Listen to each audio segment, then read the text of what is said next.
We're going? We're live? We're live. Guys, Vivo? welcome to the Good Crack Podcast episode. Blah, blah, blah, blah. 23. Jordan, 23. the Jordan episode. 23, our Jordan year. Guys, we have a very, very, very special guest on today. A guest we wanted to have on for a long time.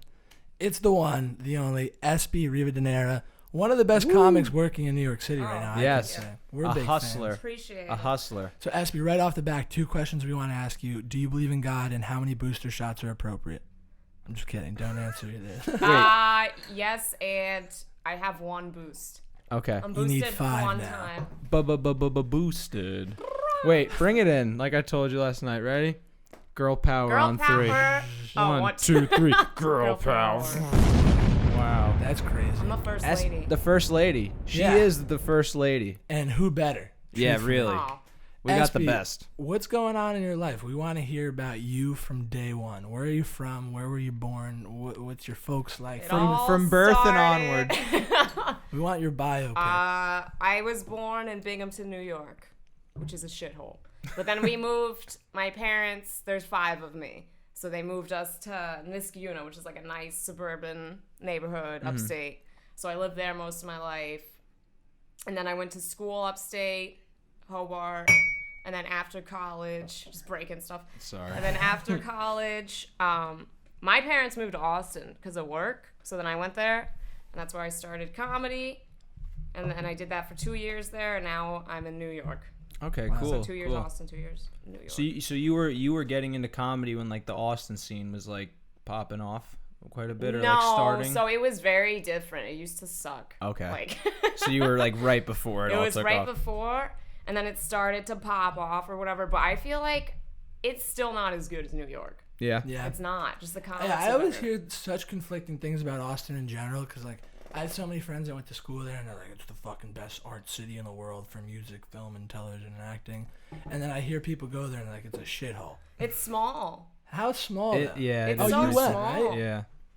I mean, obviously Espi knows way better, but even just like the one time I went, I was like, yeah, it's a small city. It's more tiny. Yeah. I always just expected in my mind that it's expansive and large because it's Texas, but I guess not. No, it's because so it's very suburban, it's tiny. right? Because the rest of Texas is huge. Yeah. But the moment you leave Austin, I don't like it. It's super conservative. Yeah. And it wasn't bad. Like, I'm very grateful for all the stage time, but it was incredibly cliquey. Yeah. And it felt really hard to maneuver around. And I felt like I kind of had done everything you could do. Like, I worked at Cap City, was the main club, and then there was the Velveeta Room. I don't know if that's still open. But so those were the 2 clubs you had. And I had worked there a lot. And then I did basically all the shows you could. I was like, all right, that's it. And I noticed, too, like, anytime a New York comic came to visit, I was like, oh, they're so tight. Oh, yeah. Like, they're so funny so quickly. So I was like, I gotta get back. So then what's the timeline on this? So you graduate college and then your family moves to Austin? They moved before. They were there like a year before me. So that Okay. was a while ago, maybe like 7 or 8 years. Okay. So you Yeah. finished up Hobart while Yeah. they were out there. Okay. And then you go out to Austin, and that's where you actually start doing comedy. Yeah. And what was the impetus for that? Like, have you always loved comedy? Did you want to it was a way to express yourself that you never thought of before? Like, what got you into it? What made you I make the always jump? loved it. Like, my family watches a lot of stand-up, Okay. and they're super funny. They're probably like funnier than me, which pisses me off. But they're super funny. And I had grown up watching like Whose Lines It Anyway and Seinfeld, and then just like Chappelle show, different stand-up. And I was like, but I used to be really shy. Like, I think I am kind of shy in nature. And so I just never did it. And then I got sober, and that was when I was like, let me try something new. Because I was really miserable when I was getting sober. And what was, like, your first time, like, if you remember it? Like, was it a big jump? Like, oh, fuck, I'm going to go do this open mic? Or were you just like, fuck it? I did improv for like 3 years. Oh, okay. And then So I you made, already- but it was not good. Like, it was In 'cause Austin or college or? in Austin. Oh, So I wow. started with improv when I was like getting sober. And then that was good because I was like so scared to get on stage. But it's so much easier to be on stage as an improviser. Yeah. And then when I did stand up, it was terrible. And I was so mad at myself because I was like, I should be fine. But I was like shaking. Yeah. And I remember it was at Volstead Lounge, and I like freaked out. I was like shaking, and I was only up there for 2 minutes. It was like a 4-minute set. Really? And I was like dead last. Nobody was there. I was like, oh, and I talked about like shitting myself in South America, but it wasn't funny at all. It was terrible. I was like, oh my God.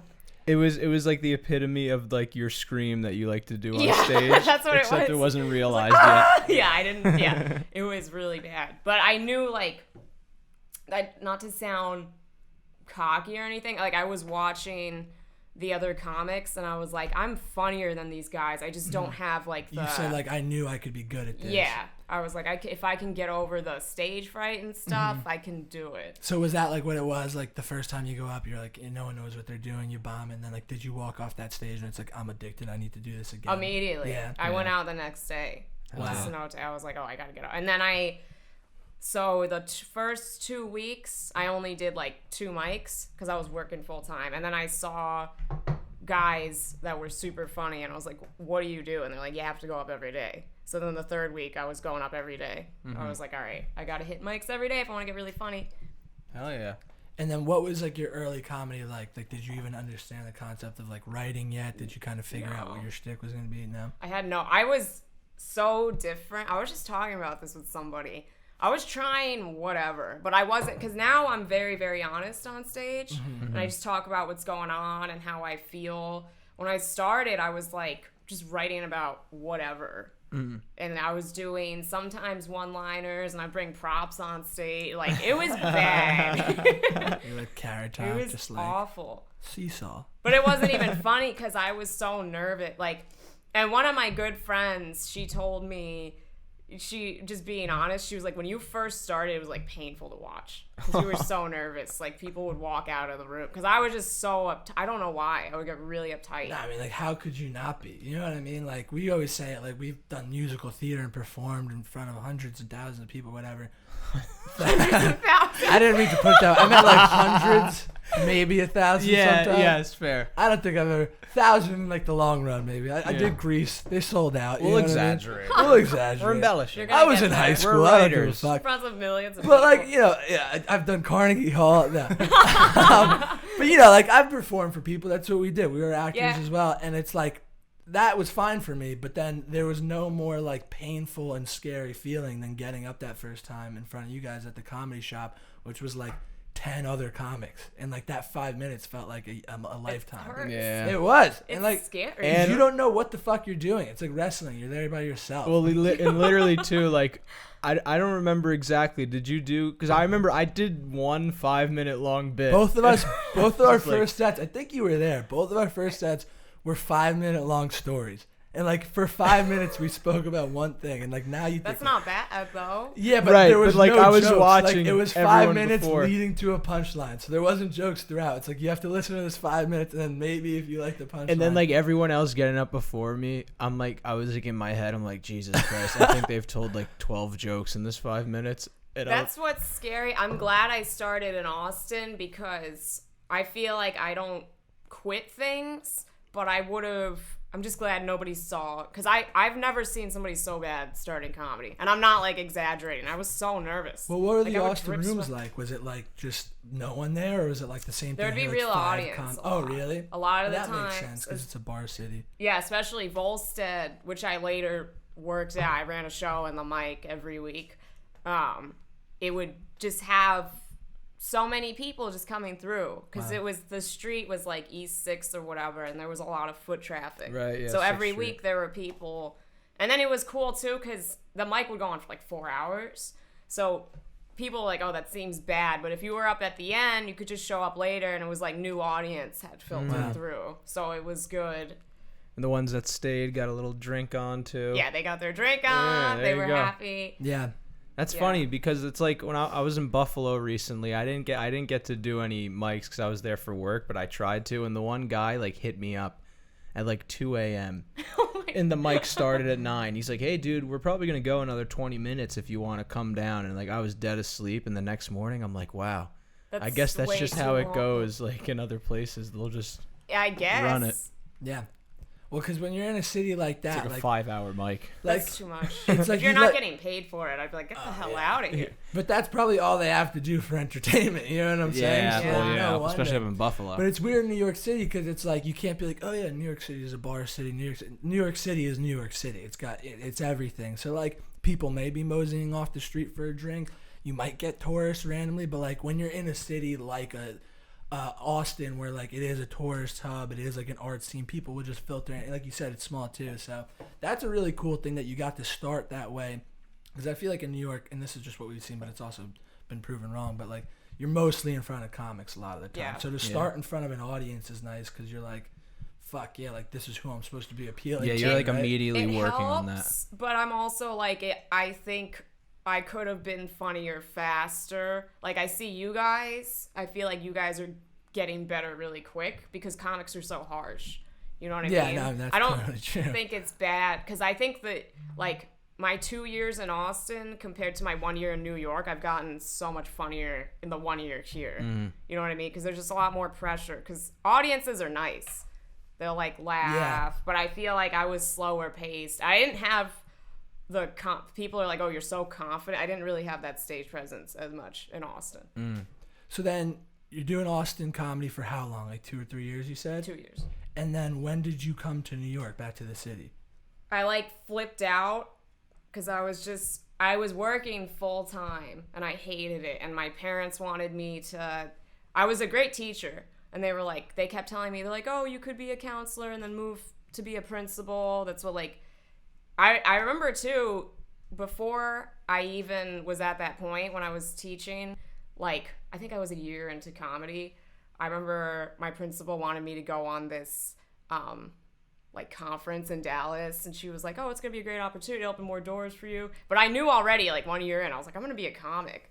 And my family was so excited. They're like, oh, that's great. You should go on this conference. And then, like, the day before I canceled and just did, like, 3 mics. And it seemed so stupid at the time. Right. My family was like, what are you, crazy? Like, why wouldn't you go? They're paying you. Like, I was like, I already know I'm not going to be doing this. It's just that moment of knowing what you really, really want to do. And I was Isn't like, I that don't know. funny though? That's like the telltale sign because I feel like I'm going through it too. But when you like get your first like big person job, adult job out of college, and it's like you're starting here as an assistant, but in 2 years you could be this, and in 5 years you could be this, in 10 years you could be the big boss. And I'm like I hate this. I hate that idea. 10 like, years is a long time when you hate You're it. literally on a fucking hamster It's wheel. long when you're only a few weeks. Like, I hate it. And then I don't know if it's like comedy or something. I just started, like, you guys know I kind of snap a lot if somebody pisses me off. So I was like getting pissed a lot at work because things were just dumb and other teachers were dumb. There were cool ones too, but there was so much stupid bullshit that I was like getting pissed. And other teachers would be like, yo, you gotta calm down. It's like, I hate this. I hated it so much. And then one day, mid-year, which was a little bit insane. It was actually pretty crazy. Looking back, people are like, that's insane. I just quit my job. Oh, like, really? I broke the Oh, wow. contract. I thought you which were gonna was- say you hit a kid. And Oh, no. I slapped Never. the kid No, across the fucking I loved face. the kids. I was really good with the kids. But What I grade hated did you them there. teach? I taught pre-K, high school, and 3rd grade. Wow. So I was Wow. all You were a full-fledged teacher. I actually never heard that. I didn't know you were a I actually enjoy the thought of like seeing you teach high school because like that's where you could really get them in line a little bit if you have to. I was really good. It was funny because so the first day I showed up to teach high school too, they're like, oh, this is a new kid. Because I look young, and I was 22 when I was teaching. Right. But I'm very like no nonsense because I remember some of the kids like hit on me. I would just walk away, and I was dealing with the class that was like remedial or whatever. Okay. So I would just like zing them because I'd be like, oh, I already did high school. Like if you want to fail again, that's fine. And they would be like, it's like What subject did sucks you to teach? suck. And when I was doing high school, I was more of a teacher's aide. Mm-hmm. It was like math, physics, and some history class. Oh, wow. But they Nice. ended up loving me. Like Very they were left. really Of course. good. Yeah. I could see that. The fanny pack went from being the pencil case and the prop case to the arsenal. Yeah. prop Like, now I got my Yeah. weapon. I was really like her wish- on stage with the props. I would love to see a prop comic. Just very seriously go up and do 5 minutes of prop. I comic. saw one like last I week think there at a is. mic. There's a Yeah. few. Around like what mic? I think it was The shop? no, it was Cellar 77. Oh, Of yeah. course it was. Interesting. The place is wacky. I wonder if there's a place for that in today's world, the prop comic. Maybe we need some prop comics. There always. I if think you there do is. it well. Yeah, that's what it is. It's That's just all true, about yeah. the It's execution. like the originality. Like I'm seeing quite quickly. It's like once someone you could tell they have their thing and they're good at it. You're like fuck yeah. Like we just talked about Tom Achilles. Tom Achilles. Yeah. Like at first I was like, what is going on here? And then I'm like, oh, I get it. This guy knows exactly what he's doing. Yeah. He's a funny comic. Yeah. But so then you quit your job mid-year. You broke a contract. The lawyers come after you. I had no plan. I was just like, I have to go to New York. So I broke the contract, and I don't know, something in me was like, it's going to be fine. Because now it sounds crazy, but I just was like, it's going to be okay. I knew I broke my lease, and it was funny because my parents lived in Austin, and I knew they were. So I lied for a couple weeks. I was like, yeah, I'm still working. Like, I would make up scenarios. I was like, yeah, the kids are good. But then She's creative. My parents could tell something was weird. But I knew they were going to try and talk me out of it. Right. Because a few weeks later, I was, like, flying to New York. But I remember, too, all the teachers were like, don't tell the principal that you're a comic. But he was mad cool. He was like, why are you leaving? The kids love you. Da, da, da. And I was like, I'm just going to tell him. I was like, I'm a stand-up comedian. And he was the only person at the time who was like fully supportive. Wow, that's cool. He was like, oh, go chase your dreams, like, because he was about that with the kids. He was really the only principal I like respected. He would be like, oh, go after the thing you love, and he was like, I expect to see you on Netflix one day. And I was like, all right, that's awesome. I got this. Isn't it nice to see like people in education that are like that? Yeah, like that's that's the that last moment. hope. Yeah, you know. I feel like teachers retrospectively like barely have a lasting impression on you unless like, but you get that one or two. Exactly. Yeah. And that's That what like makes could it just worthwhile. do the littlest thing for you, like Mr. Marman. Just like he said something similar, and our teacher was like, "Dude, like why wouldn't you just go after what you love?" You know what I mean? And I'm like, "Oh wow, like no one's ever really." 8th grade, I'm like, Nirvana's a band. Well, he was the only one. I kind of left Austin very bitter because my family was not. They did show up to my apartment for like an intervention. They were like, "You're being crazy. Like this is." And my parents, I get it. They grew up in New York when it was really bad. So they're like, you don't know what New York City's like. Because I only grew up in the suburbs. Yeah. True, They're like, you can't just show up. Like, what are you going to do for money? And I was like, I'm going to figure it out. So I stayed at my friend's apartment.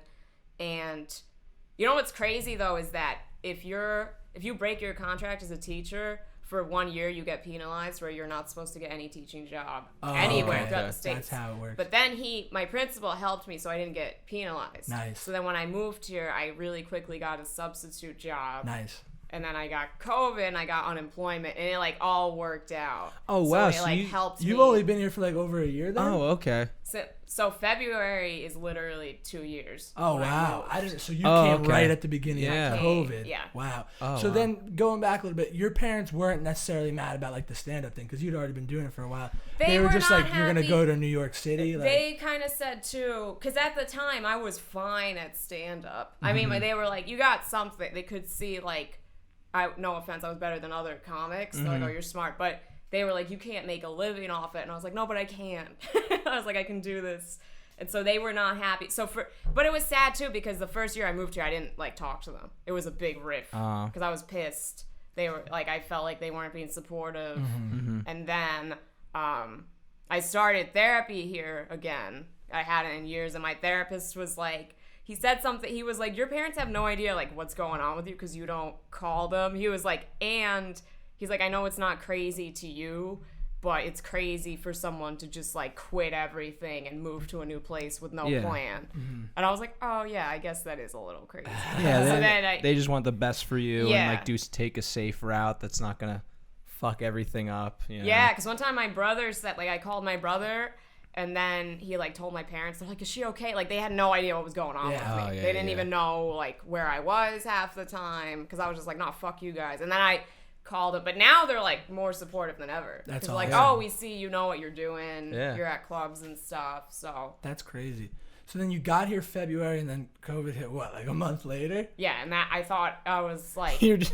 I was like, dude, I didn't move here for nothing. And I was like, I can't go back. Yeah. And everyone, I felt like...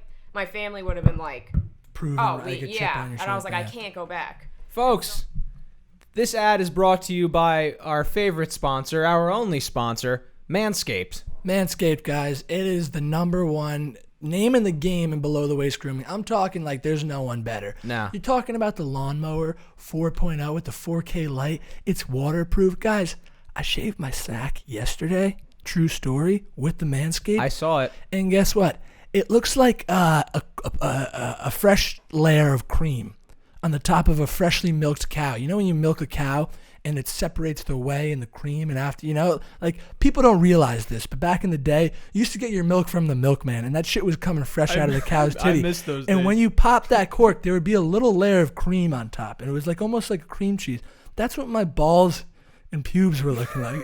It was that layer of cream. So smooth and creamy. Don't you want to look like that, folks? Don't you want your sack to look like that? Guys, it's listen, I know we're a few weeks in and I'm going to be one of those people, but new year, new me, new year, new sack. Guys, start the new year off right. Go into this year the right way. Shave your pubes, shave your body hair. Use all the great products. Use the products. Dude, Manscaped has the Lawnmower 4.0, the Weed Whacker, nose trimmer, and ear trimmer, which is incredible, dude. My nose have never been cleaner. It's like a fucking wind tunnel in The there. ball deodorant cream. Oh my God, your the ball sack. toner. It's incredible. your The sack. boxers, everything. 2-in-1 shampoo conditioner. Oh, dude, I've been crushing the 2-in-1 shampoo and conditioner and the body wash, man, and the lip balm. Ciao. Just fucking, it's part of my I actually daily used life. some of the lip balm during the episode. If you scroll back, you probably see me reach for it back That wasn't even product placement. No. He just uses the products. because I have chapped lips. Because that's who we are, people with chapped lips.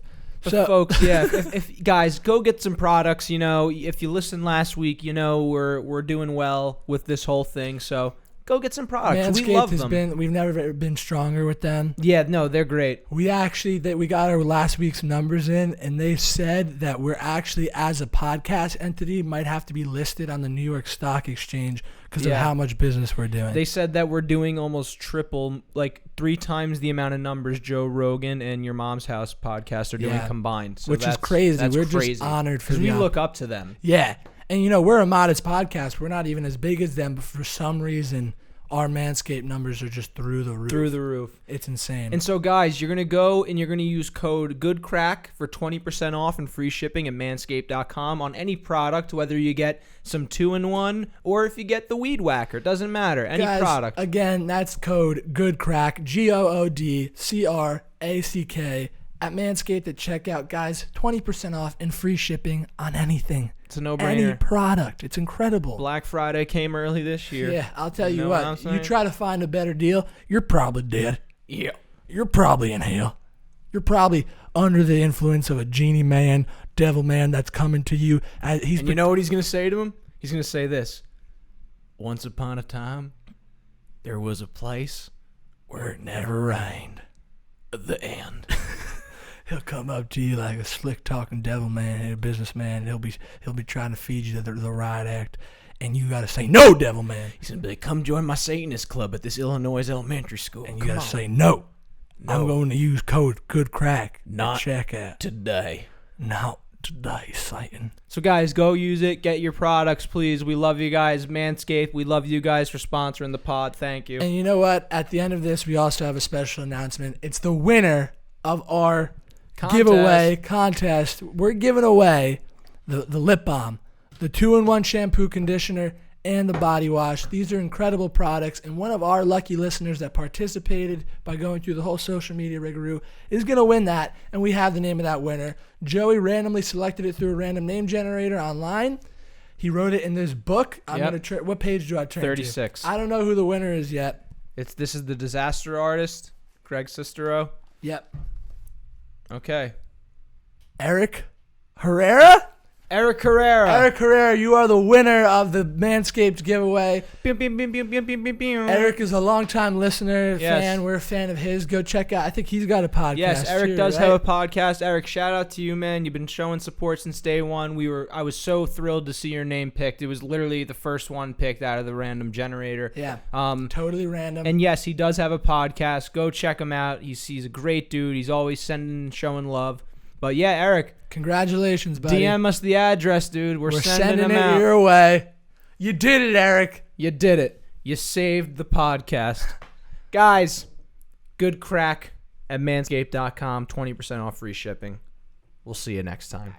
And so when COVID hit, people were doing Zoom comedy and a lot of people shit on it, but I did there were these 2 Zoom mics every day. So I would go to work, I wrote every day, and then I got COVID, so I was just doing the Zoom mics. And then I remember one comic, I had done like live mics for like a month, and then some comics liked me, and my buddy Peter Wong like messaged me. He was like, oh, there's like a live mic somewhere. So I went and I did that. And then Tony Sykowski was like, oh, Ryan O'Toole's running this mic. And I didn't know Ryan at the park live. And so then I started going to that every day. Yeah. And then when I saw him doing that, I was like, oh, I can get a speaker. We could have 2 mics a day. So I'd bring a speaker from Queens to Manhattan every day. I would go, his mic was at like 2 in Washington Square, and then mine would be at 4. So then there were 2 mics. And then it just sort of like, I think that helped us get known more, because before I was like, all right, I'm bottom of the barrel, nobody's gonna know me for a while, and that's okay. But then because of that, like Geo made this Facebook group where we posted our mics and stuff, and then the Tiny Cupboard hit me up. They were like, do you want to do your Zoom show? Like, you seem pretty active on our roof. And then I had a real show, so I was like, oh, hell like yeah. You were telling, things just started to take off. The one you were telling me last night. That one. It was on the roof, and that was a hot show. And then I started to meet people, and I met, like, Ronnie Chang did my show, and Mateo Lane. Like, a lot of big comics just wanted stage time, and that was one of the only places it felt like you could get it. So it was, helped me just get a leg up. That's crazy, because you could have easily just been like, well, I'm fucked. Like, I just came here for comedy and there's no comedy. But like you said, like, it was probably almost a good thing that you and O'Toole took the initiative to be like, we're going to be the ones in Washington Square Park. Because, like, that type of shit early on in the pandemic, everyone was like, thank God something like this is happening. I needed it. Yeah. I got COVID, and then I went through a breakup. Because after I moved here, my ex moved here with me. And he hated it. And so he left. So I went through a breakup. And I was miserable. I was like, my life sucks. Like, I came here. But I was like, no. Then I started meeting people and, like, I was like, okay, not everything's over. But I was like, everything sucks. But I was just like, put your head down. And, like, you came here for comedy. So just keep going. So you just fucking went out swinging. Literally, awesome. like, the pieces came together. Yeah. Like, right then and there. And That's then awesome.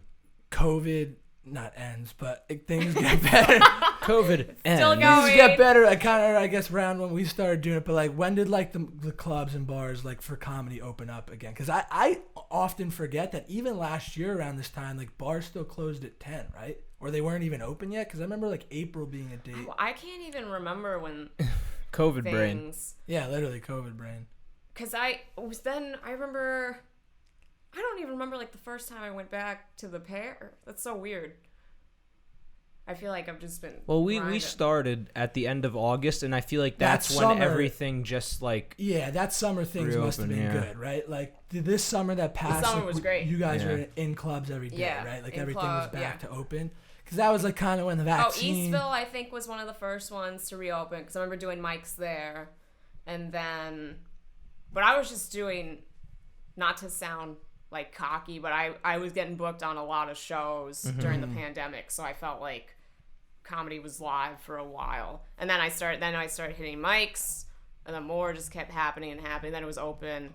And then recently I thought shit was going to close down. I was like, no. I know. Oh, I was like, no, that's over. No. Now it's time for World War III. That Friday. I was like, no, I'm not. I'll bring the speaker outside again.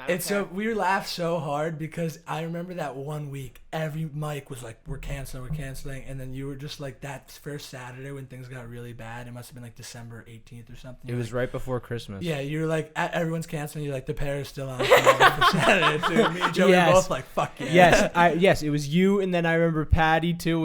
He was the only shot mic that was going, dude, and I'm like, that thank God. So weird. Oh, dude, that Friday, it was like right before Christmas. I went to just do like the Nikhil's mic, and it was me, Derek, Adam, and Leo and Patty, and I'm like, and it was empty, ghost town, and I was like, isn't it? No, I was like, I'm gonna keep going. The streets it's like were mass empty. hypnosis, because like for 2 weeks again, we thought the world was over again. People went fucking. There were only like a few open mic hosts that were doing stuff. Yeah. And I was like, I have a feeling I might get shit for this, but I was like, I don't care. I'm doing it. Yeah. I'm No, going. fuck yeah. Awesome. You I was got like, it. I don't give a fuck. Just think about 2 weeks later, it was done. Like, no one gave a fuck. Like, yeah, and then it was totally. I was like, that was weird.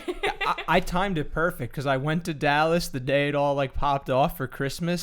I had the whole week, and it's like everyone's like, yeah, I have Omicron, and I get back, and I just went to like the first mic back, and everything was back to normal. Yeah, I was like, thank God. I'm like, perfect timing. That's so wild. Yeah, it's a weird time to be alive, and I don't like it, but it is. It is, but I feel like it shows you who's serious. Yeah. Yes. No offense. I'm not saying that I understand if you have a health thing or whatever, but I was just like, I don't know. Maybe I'm not stupid, but I was just like, I can't live without comedy. Yeah. Like, right. I get weird if I went home for Christmas for 3 days, and it was the 24th, 25th, 26th. Then I went home. When I came back, I was like, because there was no stand-up happening those days in Austin. Yeah.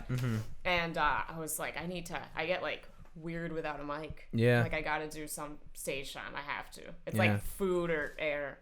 I got to do it. No, I mean, it's absolutely so Second evident nature. to us because, like we said right when we started, which was like September or late August. Yeah. Like, you were the first person that we actively talked about. Like, she's out every day going to mics. We're seeing her everywhere. She's crushing it. She's working. That really gave me like this juice. Like, just seeing like someone like you and O'Toole, Leah, just like all these people that were just hustling like day in, day out. Yeah. I was just like, this is really how you got to do it. We've told this story like 1,000 times on this fucking. But mic. it hits home every time. Well, Because it just truly, was like when we first decided to do stand up. It's such a weird story. I don't know if I ever told you, but like I was at a wedding in August, my cousin's wedding at an art studio in Brooklyn. Yeah.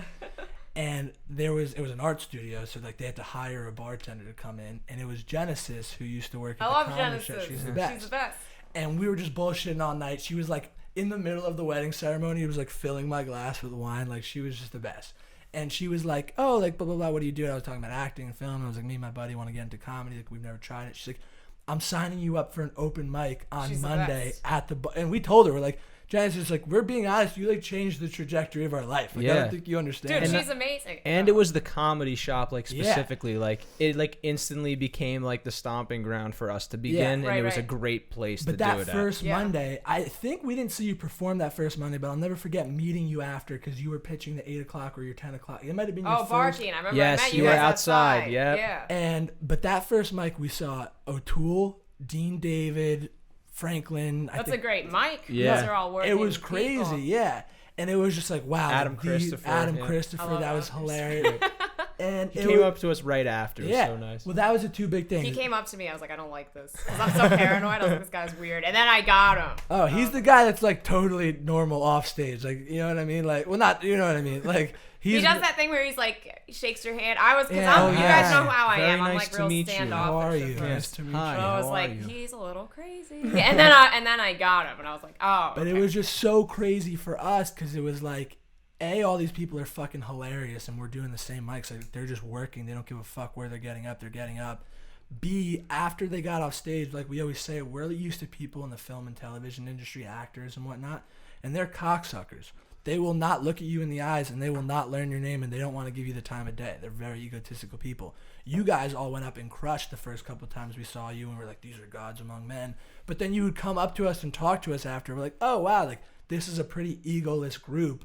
So that was just so huge for us. Yeah. And the thing is, like we said, a lot of people said it to us early on. They're like, you don't like have to stay for like full 2-hour mics if you get, you know what I mean? And we were like, no, like we're learning so much. There's a lot Yeah. of good to see. Like, because I don't, sometimes if I have to go somewhere else, I don't stay. But hosting, I'm like, you learn from people that aren't even good. Because Yeah, you're like, what are they that's- trying to exactly. do? And what it was is it gave us the building blocks for the work ethic that I think we need to, like, if you want to be a comedian, you have to adopt. Like, Right. you were hitting it all the time. You were trying new jokes. You were fucking working old ones. You were like, it was just so, it was like a college class. Like, just watching. Yeah. It really was. And then like every mic had its thing. Like that's what I started to Yeah. feel like. Like the pair in the shop They have have this their own ethos to vibes. them. Yeah. And then you go to Cellar and it's a completely different ball Brooklyn game. mics are different. Brooklyn, but it's yeah. funny what you were saying about how people are pretty egoless. I noticed, like, good comics, I feel like, are the nicest people. Like, Yeah. great Yeah, comics. truly. Because then there are people, like, in Austin, I felt like, I remembered getting really guarded, and because people would be mean. Like, people would talk shit. Even, like, I remember sitting there, and there was a new comic. I was only a few months in, but then guys in the back were, like, just talking shit about this dude. And I was like, he's new. Yeah. Like, of course he's gonna suck. Like, I give credit to anyone who just goes up there. Yeah. You know what I mean? But then when I moved here, I kind of was like, I was kind of a bitch to a lot of people because I was really guarded. I was like, everyone's gonna suck. I remember like snapping. A lot of my best friends make fun of me for it now. They're like, you seemed like a cunt, but you're a sweetheart. Well, and like Eli said it the other night when we were talking. Remember? Oh, yeah, he was like, you were a bitch. He's like, yeah, I didn't really know how to approach you. And then I sat next to you the one day and nothing bad happened. Yeah, I was he like, was yeah, like, she's I nice. thought about. He was like, do I sit there or not? Like really thinking about it because I would blow up, but I was also miserable. Like because I had gone through a breakup and I was just like, I don't know. Yeah.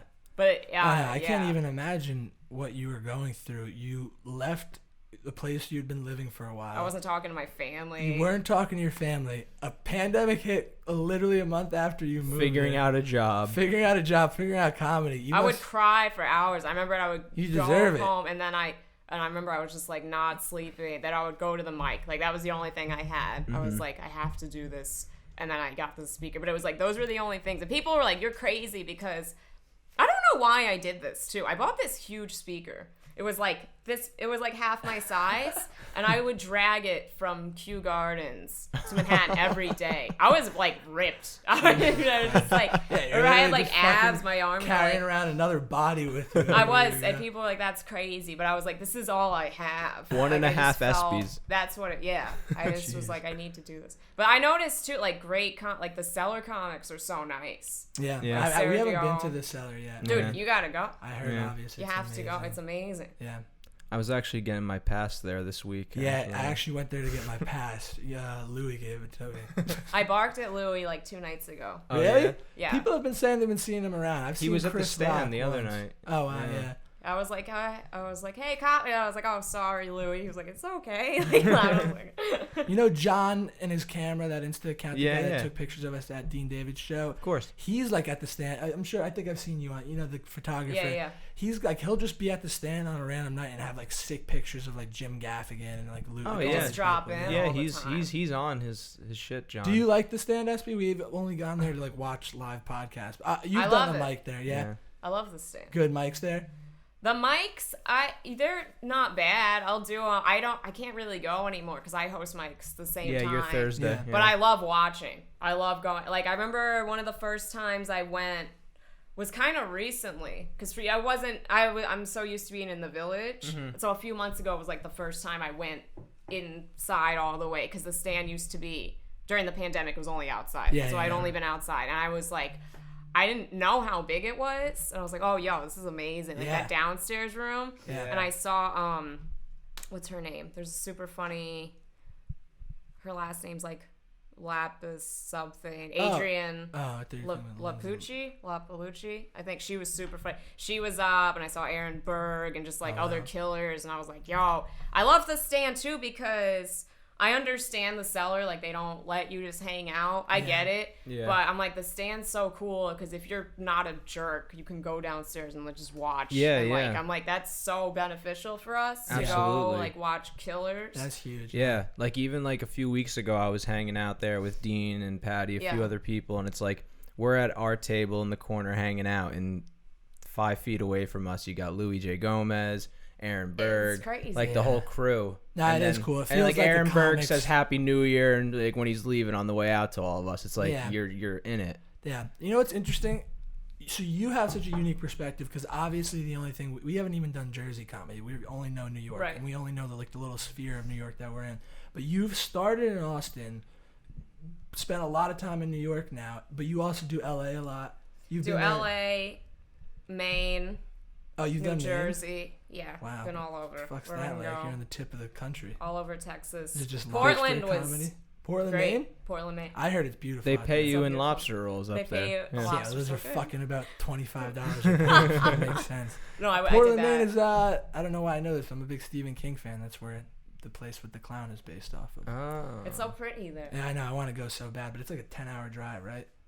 I flew. Well, one of my best friends from college, she lives there. So Oh, she was okay. like, come stay with me and do Perfect. some comedy. It was like my first year, but it was great. I had a great time. That's Like, awesome. The Oh, yeah. crowds were super They fun. have like a nice scene up there.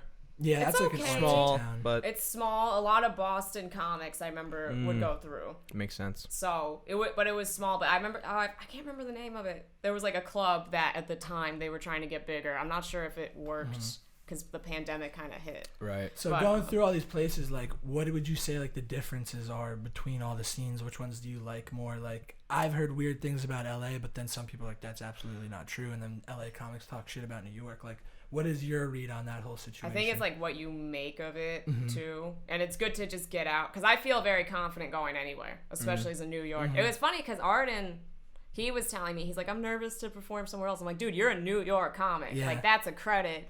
And because he doesn't understand, like, New York City is the best. I'm like, you're going to go leave and be a killer. But he doesn't know that yet because he's not been out. But I loved LA. It's just that I love New York more because the comedy, maybe because the vibe over there is more chill, but everyone was, like, slower paced. I remember telling Ryan, I was like, I feel like they're, like, telling stories with not a lot of punches. I'm not trying to be rude, but it was like the Comedy Store was amazing. That was killers. Awesome. One of the best, if not best, comedy club in the world, and the Cellar, but like the shows themselves, it was like, not to toot my own horn, but me and Ryan were like the best comics 90% of the time. And then there were other people that were good, but it was just like the quality of shows was not as good. just like a totally different vibe. Right. Yeah. But you could get up. We got up like 4 or 5 times a day. That's awesome. We were doing a ton of shows. So it's like you can work and do it, but I prefer New York City. And I think I just like New York, I think just makes you tough. Even the way you get to a mic, it's like you're in the cold. Right. You have to, it makes you, and then I've been true. barking a lot, and I feel like it's like subconsciously, I'm like, how much are you willing to go through for comedy? I know that might sound a little crazy, but it's like 15 degrees and then you're freezing and you're tired and you're the barker, so you're like the last spot, and I feel this need. I'm like, I have to kill it.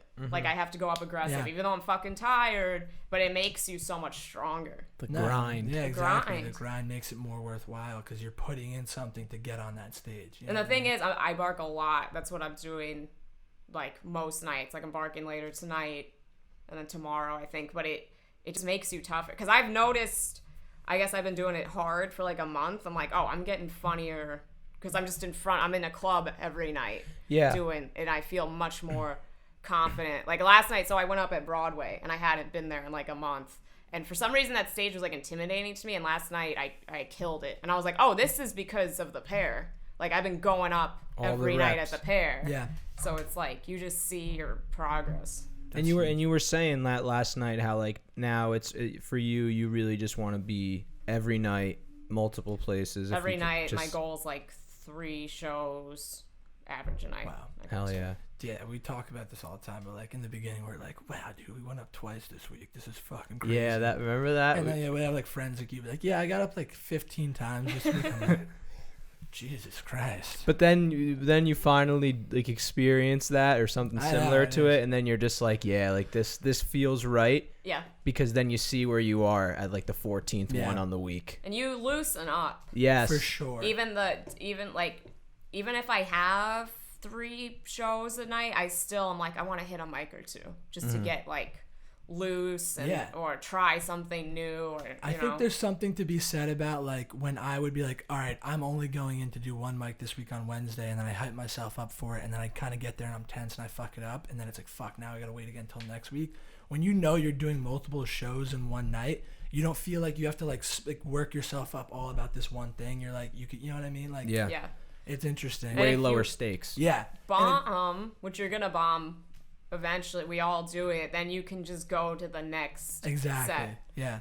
I remember specifically in Austin, I bombed this show so bad. I remember I went in really cocky for some reason, and they just hated me. And I was like, oh, you can't ever go in too cocky. Like that, I learned that from that show. And then I like cried in my car, and I was like, all right, I did 2 more mics, and I was like, okay, you're learning. You're learning. That's awesome. Yeah. Yeah.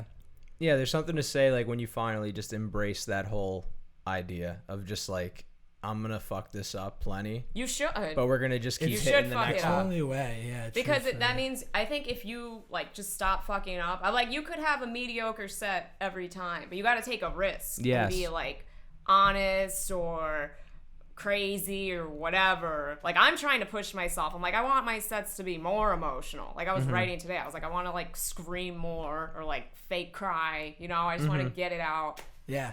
No, it's crazy because I feel like, we're only like, 4 or 5 months in. Yeah. But even that jump from like figuring out like 3 jokes that like have gotten laughs and then just doing those for 3 weeks straight and being like, fuck, I should probably like try something new. But just to take that jump of being like, oh, I'm going to say something I never said before tonight. You know what I mean? And just try it. It's just like getting that comfort. Like you finally get that comfort to be okay with failing, and so then that's where the doors open up. That's the thing too. And now I'm good. People are like, oh, you're so honest and you're set. But even if because I talk about things that are like bothering me, like I'll get heartbroken and I just bring it to the stage. People are like, that's crazy that you just do that. But I'm like, yeah, it hurts though. It's not easy for me to go up there and be like, I'm sad, but it's a risk every time. But it's getting easier as time goes on because I'm just like, whatever, I don't care. I'm upset. And if you don't like it, that's too bad. Like. Would you say that's like your like ultimate reason for doing comedy and why you love it so much is that it's like the best form of self-expression for you? I love comedy so much because I love you see how people's brains really work. You're like, oh, what are they trying to do? What are they trying to say? And I feel like there's a lot of truth to what they're saying, even if it's like a weird, like there's something true to them. And I like it too because it just made my whole life better. Like I've gotten sober and then everything I do is for stand-up. Like I was telling a comic the other day, I was like, even what I eat, it's like, okay, don't eat too much sugar before this set because it's gonna fuck you up. Or like I've cut back my coffee, like you guys know I love coffee, but I'm like, I cut it back because I was like, I'm getting too crazy, like, or I crash. So everything I do, it's like, okay, you have to work out or you have to go to bed at this time. Yeah. And it's made my mental health so much better. You've just like fully embraced like full on discipline. Yeah. And that's just gonna make the difference though. Right. Yeah, I mean that just puts you so much farther ahead of people because it's like everyone's got their own shit, but like you could either really put your money where your mouth is and go 100% in on comedy, or like even like myself, like I'm at like 60% right now just because like for what I can do, with work and shit. But like when we see someone like you that's like, oh, this person is living and breathing comedy, like that's it, you know what I mean? There was it's inspiring just because it's like you realize like that's not something in the movies, like that exists, like people are willing to put that on the line. You have to take that jump. You got to take the jump at some point. I remember too, like I saw something, I think it was some podcast, they were like, however willing you are to, if you want to be like a millionaire or whatever, you have to be willing to be totally broke. Yeah. Or same thing with like a relationship. If you want to find your person, you have to be willing to be like totally alone and like fuck things up. And so I just feel like life is too short. I'm not old, but when I was in Austin, I was 26 and I was like, am I going to stay here? What am I going to do? I gotta go now. I don't want to be 30 when I get to New York. Yeah. And I was like, and time goes by so quick. I can't believe I've been here for 2 years. That's crazy. That's wild. Even our time, just like the few months have flew by, Yeah. I feel like after like college, my life has just been a blurred channel. You know what I mean? Turn the speed up. The second you get a real job or something, it's just like, oh, like it's 2 years from now. You know what I mean? Like everything just sucks. I used to like spend my days walking around in high school. You know what I mean? Like I just walking around the neighborhood. Yeah, like time was so slow back then. Like it felt like a year to get to like Halloween in high school. You know what I mean? Yeah, I know. It took a year to get to Halloween. But you know what I'm saying? Though? Like the analogy of it. Like, no, I know. Now it's like, oh fuck, Christmas and Thanksgiving were the same week. Like they're blurred together. I don't know. Yeah. My life's in shambles. It's crazy. Is there a place that you haven't gone yet that you really want to go and perform? For comedy? Afghanistan. No. I want to go back to LA at some point. I think it's good to get out of New York because New York can be pretty intense and make you kind of tense if you let, where do I want to go? Back to Austin soon. Joe maybe. Go see, Plus I want to go see my family. Yeah. Where I don't care. I'm like wherever. If somebody was like, "Yo, you want to go to Connecticut?" Like, because my buddies were talking about. I was like, "Yo, I'm in. Let's freaking go." Like, I'm down for whatever. Road tripping. Yeah. I'm always ready to go because I just want to perform and I want to see. But I like going back to Austin and then seeing the progress. It's like that's a cool feeling. Like, No, it's totally changed from what I hear because like think about what happened with it in the last year. Yeah. Like, Well, yeah, that's what I was gonna say. Like when we're like, it's hub. a small city. It's small, but it's also like been built very quickly. Yeah. I gotta get out there, man. Man, You should. It's a fun time. Dude, the tacos. Yeah. Really? Yeah. The Mexican food, amazing. Queso, you can just Tons of food trucks everywhere you walk. Salt Lake Barbecue. Give me one of them fucking ribs. I was a big fan of just like fried chicken biscuits. Like I think so good. I Really? gained 10 pounds because I'd just be walking and be like, hey, they got fried chicken. I know. I'll take Dude, one. the one time I went to the South with my family, it was in like high school. We did like a whole road trip of the South, and we went to Paula Dean's restaurant in Savannah. Oh God. And like this is just like a restaurant. Chicken that's, like, fried steak. It's Chicken like fried marketed steak. as like everything's made with butter. Like it says that on the menu. Like, Butter's what the so good. fuck are we doing here, man? Like, but yeah, it is what it is. That's funny. So what's next for you, Espi? Like, what is your goals and aspirations? And like, you probably, you could just say like comedy in general. You just want to keep doing it. But like, do you have any I long? wrote 300 goals, but I'm not gonna go through all of them. I want to hear all your affirmations. No, I have so many, but I know 2 of them I'm really focusing. I want to get into 2 more clubs this year and just be passed, and then do more. I was telling Joey the other day. One of the seller comics was like, you should do a podcast or something. Yeah. Like, I'm doing this acting gig next month that'll pay, so I'm just trying to do more acting. I feel like it's a vessel to get me to more stand up or get followers. So it's this year it's hard to balance everything because I love performing stand up so much, but I want to try during the day to like get a podcast going or do more acting or something like that. That's awesome. Just keep it turning at all times. Yeah, I want to get into more clubs so I don't have to do as many mics. Yeah. Just get more of those club spots. Get and some then, reps. Yeah. Nice. For sure. All right, what are we running at, Joe? We don't want to keep Espi too long.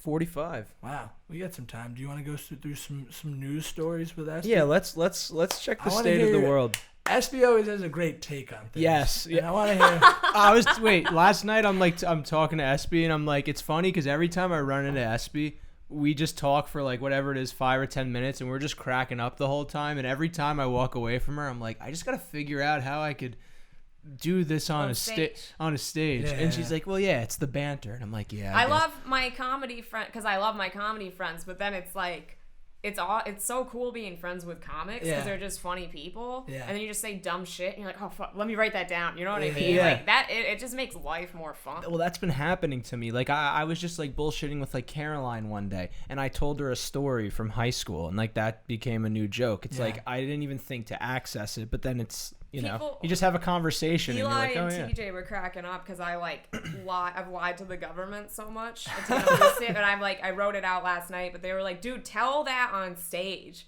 They're like, that's so funny. I know. It's funny the conversations you do have with comics because you just come into it knowing like, hey, we're doing some crazy fucking shit here. And I think like our first real conversation with you was like discussing about the criminal implications of you jumping the turnstile Oh, yeah, you guys of the gave me New that Jersey card. path. We're like, well, Yes. if you do, this card could get you out of crimes Yes. in New Jersey. I still Not have New that York, card. though. And it's like, wow, this is just comedy. I almost forgot about that. I Yeah. still have that card. She was like, yeah, you think I'll get a ticket? We're like, well, if you do, here's how you get out of it. Crimes. Your uncle detective blah, blah, Yeah, blah. we're giving her a Tom. fake identity and shit. I always think about, when I think that guy just fucking died. Yeah, it's kind of morbid to bring up, actually. That guy that hopped the turnstile and just snapped his neck. Oh Yeah, it's yeah, awful. yeah, that was fucking so bad. terrible, man. And then Tommy just got a ticket. I don't know anyone. That's I hopped one last night and I just hit it at the wrong angle and I came back I forward. bruised myself. You and gotta be careful. And it turned forward, so like I caught my leg in, and like all these high school kids that they're seasoned vets, they're all just laughing at me, and I'm like, fuck. I gotta throw my whole body. I gotta It'd be just pay so like shitty a to get normie. ticket for that. I'd be like, God damn you, sir, fucking cops. But, Yeah.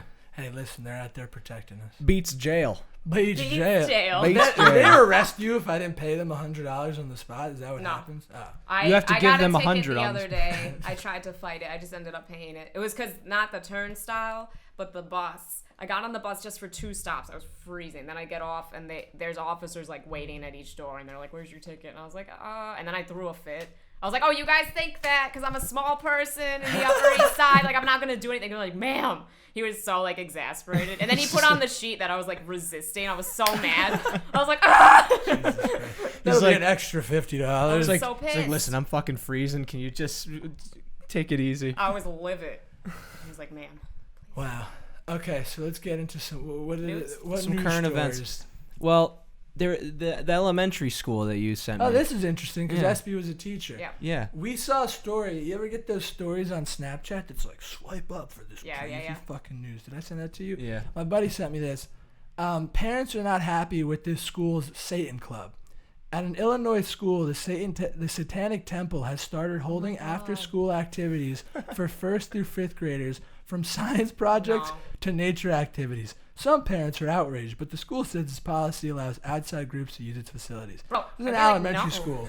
No, I would be like, no. Are you crazy? Yeah, Dude, I don't know. Hail Satan. That's insane. But what do you think, from your guess, what would be like That's like a science cult. projects that the Satanist Club does with 1st through 5th graders? Like, what is Like it? volcanoes that hurt people. Like obsessed. Volcanoes whatever. that go down Dude, to The that's Satanists are crazy. gonna come at us for this episode. My buddies are always like, you're like a middle-aged woman. I'm like, shut up. But I feel like with kids especially, I'm so protective, and I'm like, because that just sounds like a cult. Yeah, I Or mean, like a why gang. would They're grooming. who thought that would be a good idea at all? What crazy person? I don't understand how that's even a thing. I don't know. I just imagine when they say like science projects and nature activities, it's like them like Burning decapitating stuff. a bat and then bringing it into the forest. Because that's bad. Or Yeah, they're like drawing, killing like, animals or something. That's awful. I just don't know, like, why was it like the Satanist Club, like, let's start a club for kids? Like, they're just being dickheads. Like, they're clearly trying to be Dude, that's assholes. wild. Like, Yeah. what happened to just like racquetball or something like that, or Keep pickleball? it simple. But, like, they're probably doing something fun and nice with the kids, but, like, why are you doing that? Like, why are you like, Yeah. we're the Satanist Club and we're going to do this? And Satan the loves budget for it, it's like, come on. Yeah. They pay in blood. It's also Illinois too, so like I don't even know where that is. I couldn't point it to you on a map. Where is that place? Is Chicago there? Is that correct? Chicago. Chicago, I don't know Illinois. where that is. Chicago. Yeah.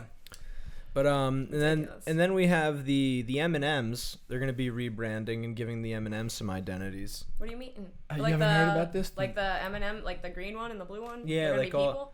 They're gonna just give them more vast, diverse identities. Oh, that's nice. They Yeah. said in 2022 that they like have to be like sexually toned down or like talk about their sexuality, and I'm like, listen, I'm all for it, but M&Ms are chocolate.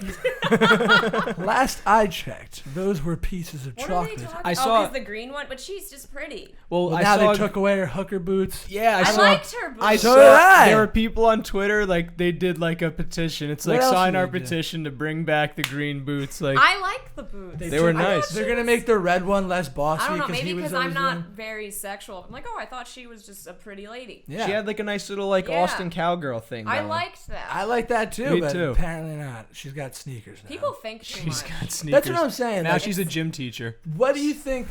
And first of all, this is a major corporation, so they don't give a fuck about you. They're selling candy for money. You know what I'm saying? Candy that kills like when you really Yeah, boil it down. diabetes. It's like, You're losing your toes. What is the company's prerogative for being like, we're gonna make these chocolate pieces way more up to times?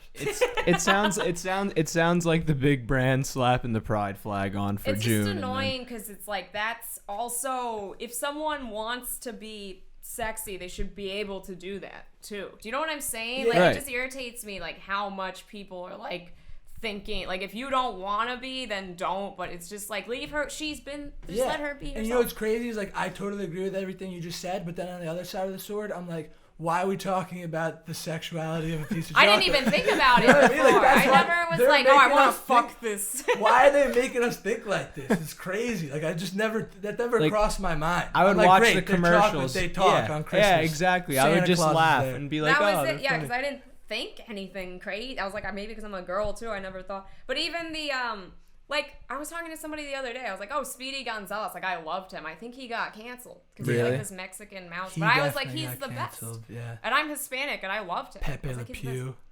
Pepe Le Pew. He's a was rapist. cutesy. Oh yeah, I mean, I said this the other day too. I wish they never like canceled Aunt Jemima. Like, Why? Well, I didn't understand. I don't know if I'm gonna get canceled. yeah, I don't mean, give me, a fuck. I'm not trying to step on. I just like I would see Aunt Jemima on a bottle, and I'd be like, my pancakes are about to just be so much I better. didn't see what was what. That was Like the it thing. stood for quality. Like Yeah. any other syrup, I'm like, is Aunt I Jemima had a on good it? connotation with her. Me where I too. was like, oh, it's great syrup. Same with Uncle Ben's rice. Yeah. Pretty sure Uncle Ben's family was like, please, this is our legacy. You're how fucking we're gonna us be so known. bad. No, this is what it has This to is be. for the good of society. Yeah, listen, man. Like we say it constantly on this show. We don't take political standpoints. We don't care. I don't care about anything. I like. You sound so suave. when you Listen, say man. that. I don't give a fuck. Look at me. I smoke cigarettes and I just drink whiskey.